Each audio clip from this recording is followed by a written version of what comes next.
અમદાવાદમાં royal ટેકનોસોફ્ટ private લિમિટેડના સ્થાપક ધીરજ પુજારા દ્વારા ઓક્સફર્ડ, મિશિગન અને કાર્નેગી મેલોન જેવી પ્રતિષ્ઠિત વૈશ્વિક યુનિવર્સિટીઓમાં સિદ્ધિ મેળવનાર વિદ્યાર્થીઓના સન્માન માટે એક ભવ્ય સમારોહ યોજાયો હતો.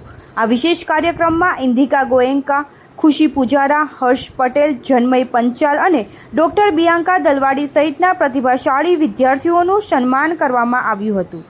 શિક્ષણ જગતના દિગ્ગજોની ઉપસ્થિતિમાં યોજાયેલા આ સમારોહનો મુખ્ય ઉદ્દેશ યુવાનોને મોટા સપનો જોવા અને વૈશ્વિક સ્થળે શ્રેષ્ઠતા પ્રાપ્ત કરવા માટે પ્રોત્સાહિત કરવાનો હતો.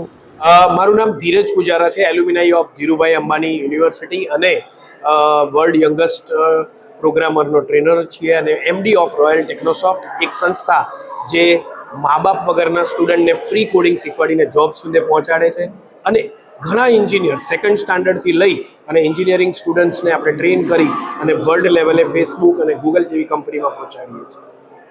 આજે કેટલા સ્ટુડન્ટોનું સન્માન કરવામાં આવ્યું છે? આજે ટોટલ 40 સ્ટુડન્ટ છે જેમનું આજે સન્માન કરવામાં આવ્યું છે. એવા સ્ટુડન્ટ છે જે અંધ છે, જોઈ નથી શકતા અને કોડિંગ કરે છે. એવા સ્ટુડન્ટ જે સાંભળી નથી શકતા, બોલી નથી શકતા અને લોંગ લેવલે લોકોને કોડિંગ શીખવાડે છે. એવા સ્ટુડન્ટ જે પેરેલાઇઝ છે, એક હાથથી પણ જોરદાર લેવલે કોડિંગ કરે છે. એવા સ્ટુડન્ટ જે 12th કરીને ઓક્સફર્ડ જેવી યુનિવર્સિટીમાં સિલેક્ટ થયા છે, CMU કાર્નેગી મેલોન જેવી યુનિવર્સિટીમાં સિલેક્ટ થયા છે અને જોરદાર લેવલે એ લોકો કામ કરી રહ્યા છે.